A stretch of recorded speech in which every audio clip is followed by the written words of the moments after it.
Hi everyone, आप सबका बहुत बहुत स्वागत है आपकी इस छोटी सी और प्यारी सी क्लास में, जिसमें आज हम बात करने वाले हैं द मोस्ट इम्पोर्टेंट टॉपिक। सबसे पहला टॉपिक बायोलॉजी का जब आप पढ़ते हो दैट मीन्स सेल यानी कि कोशिका। तो इसके जुड़े हुए 50 टॉप मोस्ट क्वेश्चन आप सबके सामने हैं। और यहाँ पर यकीन मानिए कि अगर सेल से कोई क्वेश्चन आता है, चाहे एसएससी हो, चाहे स्टेट एग्जाम हो, चाहे रेलवे हो, आपका इसी में से वो मिल जाएगा, क्योंकि बहुत ज्यादा बहुत ही बेसिक से क्वेश्चन आपसे पूछे जाते हैं। तो चलिए शुरू करते हैं सबसे पहले क्वेश्चन से।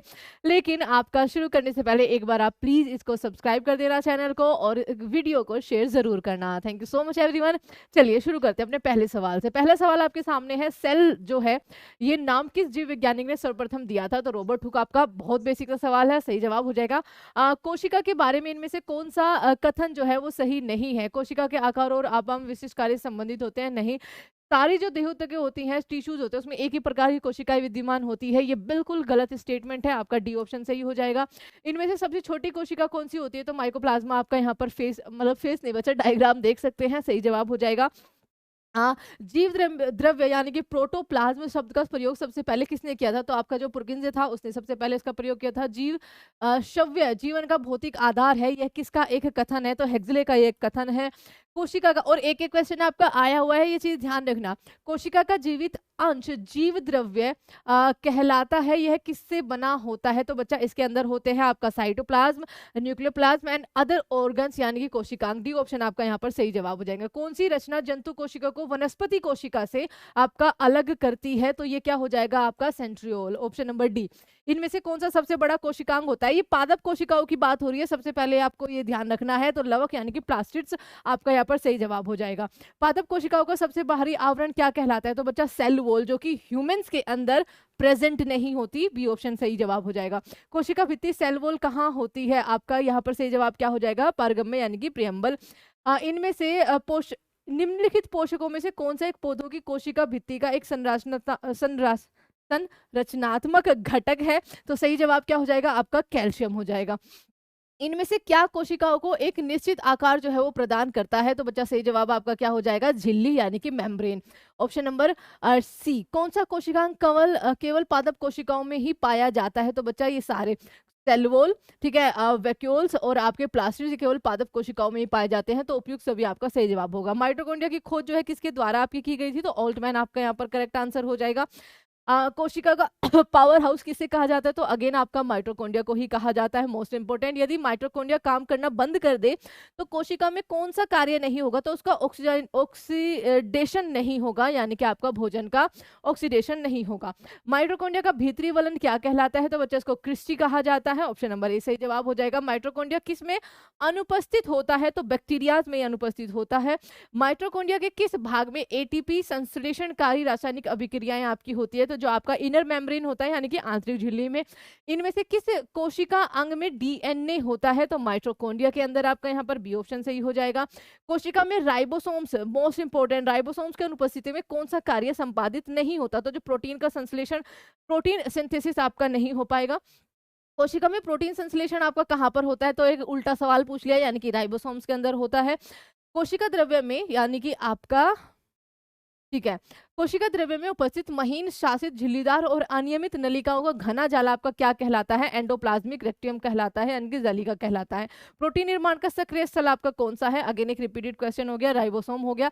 कोशिकीय श्वसन का सक्रिय स्थल आपका कौन सा होता है? तो ये आपका क्या हो जाएगा? माइटोकॉन्ड्रिया हो जाएगा, ठीक है, यहाँ पर कोन्ड्रिया, सॉरी। अगला सवाल, अवर्णी लवक यानी कि ल्यूकोप्लास्ट मुख्यतः कहाँ पाए जाते हैं? तो सेल ऑफ रूट्स यानी कि जड़ों की कोशिकाओं में पाए जाते हैं। फूलों और बीजों को विभिन्न प्रकार के आकर्षक रंग कौन प्रदान करता है? अलग अलग कलर के, जैसे टमाटर का बच्चा लाल रंग हो गया, गाजर का हो गया, उसके अलावा जो हरे पत्तेदार सब्जियों में हरा रंग हो गया। ये चीज ध्यान रखना, सारे रंगों के बारे में पूछा गया है, तो आपका सही जवाब होगा क्रोमोप्लास्ट। हरे रंग का पूछा जाएगा तो क्लोरोप्लास्ट, ठीक है, इनको डिफ्रेंशिएट कर लेना। पत्तियों को हरा रंग कौन प्रदान करता है? क्लोरोप्लास्ट आपका, ठीक है। कोशिका के आत्महत्या की थैली किसको कहा जाता है? लाइसोसोम को कहा जाता है। लाइसोसोम में पाए जाने वाला वह एंजाइम जिसमें जीव द्रव्य को घुला देने वाला नष्ट कर देने की घुला देने, और वह लिखा हुआ है बच्चा, ये नष्ट कर देने की क्षमता होती है। तो आपका हाइड्रोलिक एंजाइम, आपका यहाँ पर हाइड्रोलिटिक एंजाइम सही जवाब हो जाएगा। 80% से अधिक सेल यानी कि कोशिका में पाए जाने वाला पदार्थ कौन सा होता है? तो आपका वाटर होता है।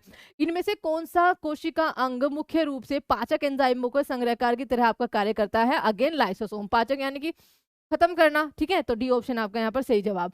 किसकी उपस्थिति के कारण किसी पादप कोशिका और पशु कोशिका में अंतर जो है वो पाया जाता है? तो सही जवाब क्या हो जाएगा? सेल वॉल, ठीक है, जो कि ह्यूमंस में आपका नहीं होती है। कोशिका का रसोई घर किसे कहा जाता है? अगेन आपका क्या सही जवाब हो जाएगा? कोशिका का रसोई घर क्लोरोप्लास्ट। बच्चा सही जवाब क्या हो जाएगा? D option.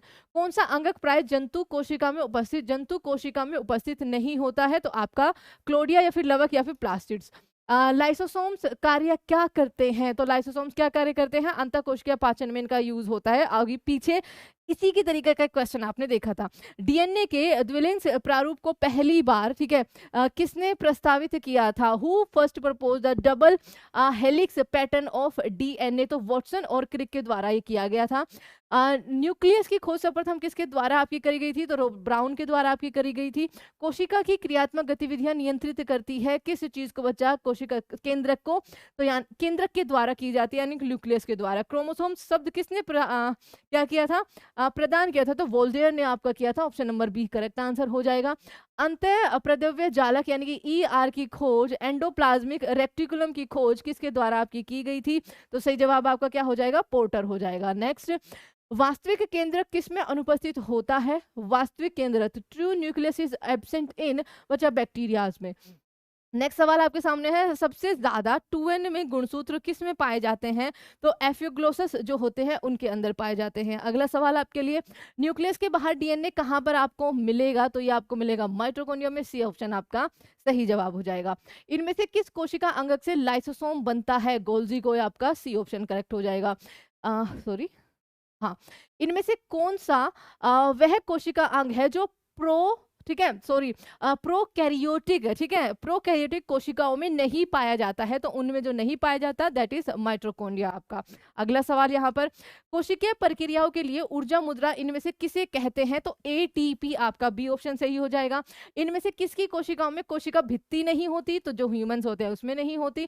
कौन से कोशिका अंगों के अपने ही डीएनए और राइबोसोम्स होते हैं? तो जो आपके माइटोकॉन्ड्रिया और प्लास्टिड्स होते हैं। ऑप्शन नंबर बी आपका यहाँ पर बी बच्चा, ठीक है, सही जवाब हो जाएगा। एक कोशिका लिपिडों का संश्लेषण करने में असमर्थ है, उसका निम्नलिखित में से कौन सा कोशिकांग त्रुटिपूर्ण हो सकता है? तो ये आपका जो है यहाँ पर क्या रहेगा?